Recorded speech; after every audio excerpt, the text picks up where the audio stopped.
Harry and Harry's wife. Netflix analysis. Part 12. On we march. And now we find ourselves in New York in September 2016. Somebody called Abigail Spencer wanders into view. Apparently she's a friend of Harry's wife, a non-intimate secondary source again. She explains that Harry's wife contacted her saying, "I think I met someone and I'm in love."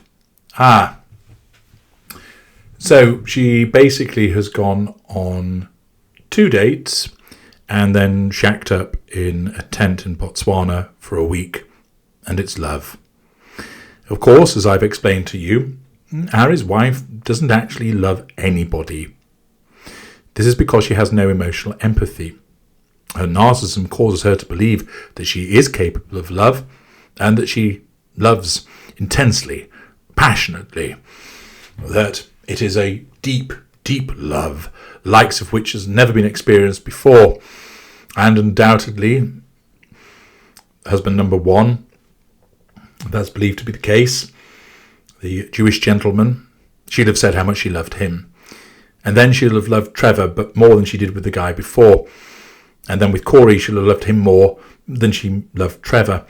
And now with the Prince of Pink Pancakes, her love for him surpasses anything that's gone before. Indeed, she may well say, "Well, I thought I loved them, but now I realise, compared to what I feel for you, H, I didn't really love them." The fact is, she doesn't love anybody because as a narcissist, she has no emotional empathy. Hers is a form of love which is really based on infatuation. It is based upon this sudden belief that the narcissist is with the person that completes them, their soulmate. Their number one, the person that has fallen from the stars above and has fallen into their arms. That it's the individual that brings everything together. They find all of their hopes, their fears, their desires, their wishes met in this particular individual. It's of all of the stuff that forms the pages of romance novels, and the reason that those lyrics, those romance novels, what's written in them, the art, the films, the TV series, etc., which are actually forms of entertainment, the reason that you have all of this glowing portrayal of love is generated by who? Our kind. Because as I've come to realise, that isn't actually love. It's a form of infatuation. The heady, super fast, super brilliant version of love isn't love at all. It's a device that's designed by narcissism to basically bedazzle, to beguile, to overwhelm in a blitzkrieg approach that individual so that they think, my goodness me, this person's totally into me. And that the victim doesn't think, hang on a second, I barely know them. I've only got together with them a couple of times. How on earth can they love me? They are so blown away because this person professes such a desire, such a heartfelt want for them. And of course, with Harry's wife having to tell her friend that she thinks she's met someone and I'm in love is representative of that narcissistic dynamic. Abigail Spencer tells us, "I could just feel everything in her body vibrating."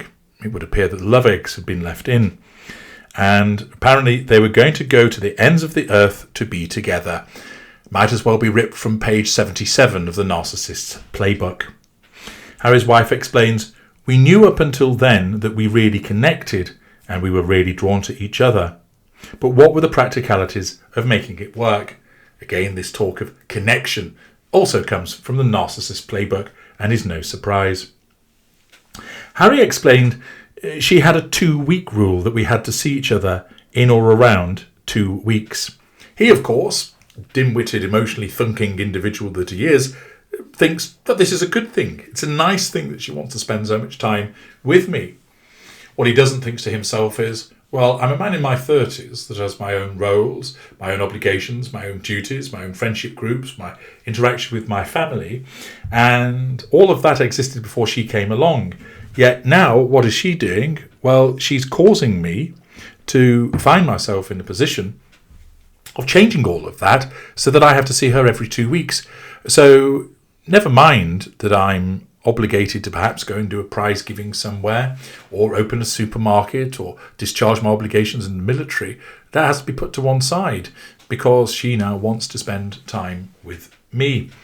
He, of course, thinks all of that is rather quaint and endearing. What he doesn't realise is that this is a form of assertion of control, where, under the auspices of doing something nice, she is stipulating how often they ought to see one another. He doesn't realise that everything that's gone before is being eroded, in fact, chopped out. Erosion's too slow. It's being chopped out to fit her in. Harry's wife explains it was much easier for me to go and see him in the United Kingdom. I could still just get on a commercial flight. Well, that didn't last for long, did it? Harry explained she could come over and stay with me, and then we could go up to Windsor, walk around Frogmore, without people taking a picture and it becoming news. Again, it all seems rather cosy and romantic and delightful for him. We're then shown a picture of the two of them kissing. Now, why are they taking a picture of themselves kissing? Well, simply, of course, this has been done by Harry's wife so that she can say to everybody, look, we are in love. Look, look, look, we really are in love because look, here's a picture of us kissing. That shows it must be love. When you kiss somebody, you do so as an expression of your desire, affection for them.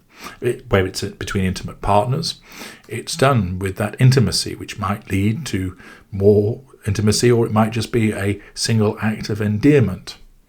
It's not done for the benefit of anybody other than you and your partner. But of course, with our kind, it's done for the benefit of showing the world, hey, look, we're in love, and you better praise me for it. Hence, the pictures being taken of a personal, intimate nature. As mentioned in parts passim, one reviewer of the series noted the pathological desire to keep documenting everything. And it's being done by Harry's wife because she thinks she's in a film and she thinks she's a person of huge importance. And it's being done driven by her narcissism for the purpose of triangulation. Up pops Robert Hazel next and explains that royalty is rather like living in a gilded cage. There's a lack of autonomy, no free choice over career, and the modern media are intrusive. James Holt reappears, tells us that the exposure of the royals gets business and advertising and creates a paranoid environment. Harry's wife explains H had been preparing me for what it would be like when news broke of their relationship. Oh, so you did know what it'll all be about then. In October 2016, Harry's wife makes reference to Jason Knorth and rather scathingly refers to him as his brother's communications secretary. Not William, but his brother. That statement shows the contempt with which she holds William, of course, who's painted black by virtue of the fact that he would not stand for the shenanigans that she's engaged in. And she explains that Jason Knorth had called Harry to let him know that the story had been scooped by a tabloid. Harry then explains that they decided to go to a Halloween party where nobody could know who they were. Well, I'm putting the pictures up for you to see, and you'll see that actually it's quite clear who it is. So this suggestion that they were somehow incognito is a load of bollocks. And apparently they went out with Eugenie, Jack, Marcus Anderson, and there were various pictures where, looking at them, I'm not really sure what they're meant to be. It's almost some kind of, I don't know, corporate paintballing trick gone wrong, really. Then we're told that news breaks, and apparently hearts were breaking around the world. Bollocks. And then we close, with Harry saying naively, I didn't know what I was walking into. Well, indeed you didn't, but what you're talking about is something different from what was actually ensnaring you.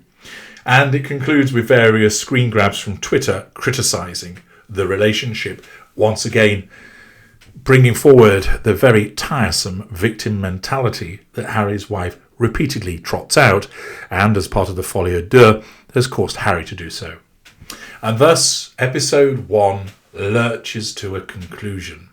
It honestly feels like having run a marathon through treacle whilst wearing weights and having a tug-of-war team from a particularly large rugby club dragging you in the other direction.